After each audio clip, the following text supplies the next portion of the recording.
नमस्कार YouTube family. सासू सासऱ्याच्या संपत्तीत जावयाला पण अधिकार मिळतो का?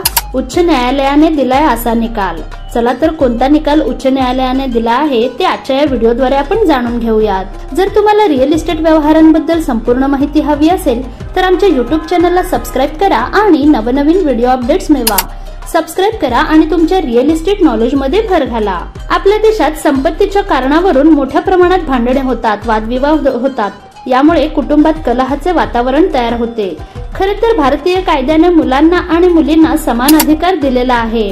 वडिलांच्या संपत्तीत मुलगा आणि मुलगी समान वाटेकरी असतात आणि ते वडिलांच्या संपत्तीवर दावा करू शकतात। अशा परिस्थितीत मुलीच्या नवऱ्याला म्हणजे जावयाला सासऱ्याच्या संपत्तीत अधिकार मिळतो का, असा प्रश्न उपस्थित होतोय। भारतात संपत्ती विषयक अनेक कायदे अस्तित्वात आहेत। हे कायदे धर्मानुसार तयार झालेले आहेत। दरम्यान आपल्या देशात संपत्ती विषयक मोठ्या प्रमाणात वादविवाद असतात। दरम्यान आज आपण संपत्ती विषयक कायद्यांमधील एका महत्त्वाच्या तरतुदीची माहिती जाणून घेणार आहोत। सासू सासऱ्याच्या संपत्तीत जावयाला अधिकार मिळतो का, याबाबत भारतीय कायद्यात काय तरतूद आहे याविषयी आज आपण माहिती पाहणार आहोत। खरं तर अलीकडेच उत्तर प्रदेशातील अलीगडमधून एक खळबळजनक प्रकरण समोर आलं। अलीगडमध्ये सासूने होणाऱ्या जावयासोबत पळ काढलाय आणि आता ते आपल्या होणाऱ्या जावयासोबत लग्न करू इच्छित असल्याचे बोलले जात आहे। यामुळे सध्या या संपूर्ण प्रकरणाची संबंध देशभरात चर्चा सुरू आहे।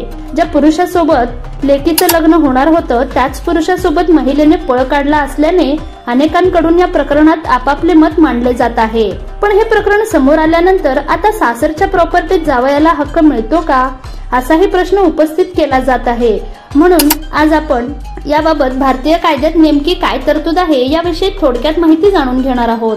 सासरच्या संपत्तीत जावयाला अधिकार मिळतो का, याबाबत जाणकार लोकांनी दिलेल्या माहितीनुसार हिंदू उत्तराधिकार कायदा 1956 मध्ये कोणते लोक वर्ग 1 चे उत्तराधिकारी असतात याबाबत माहिती देण्यात आली आहे। या कायद्यानुसार पत्नी, मुलगा, मुलगी, मृत मुलगा, मृत मुलाचा मुलगा, मृत मुलाची पत्नी, मृत मुलाचा मुलगा आणि मुलाच्या पत्नीची मुले हे मालमत्तेचे उत्तराधिकारी होऊ शकतात। म्हणजेच मुलीचा आपल्या वडिलांच्या संपत्तीत अधिकार मिळत असला तरी देखील सासरच्या संपत्तीत जावयाचा अधिकार नसतो। दरम्यान एका खटल्याची सुनावणी करताना केरळ उच्च न्यायालयाने या संदर्भात एक महत्त्वाचा निर्णय दिलेला आहे। माननीय उच्च न्यायालयाने या प्रकरणात असा निर्णय दिला होता की जावयाला त्याच्या सासू आणि सासऱ्याच्या संपत्तीवर म्हणजेच सासरच्या मालमत्तेवर कोणताही अधिकार मिळत नाही। जरी जावयाने घर बांधण्यासाठी सासरच्या लोकांना पैसे दिले असले तरी त्याला सासरच्या संपत्तीमध्ये अधिकार मिळू शकत नाही।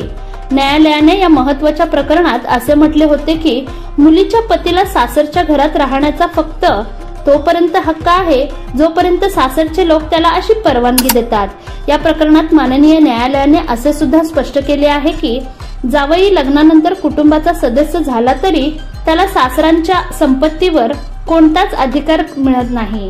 यावरून जावई सासरच्या संपत्तीवर अधिकार सांगू शकत नाही, सासरच्या संपत्तीवर दावा करू शकत नाही हे स्पष्ट होते।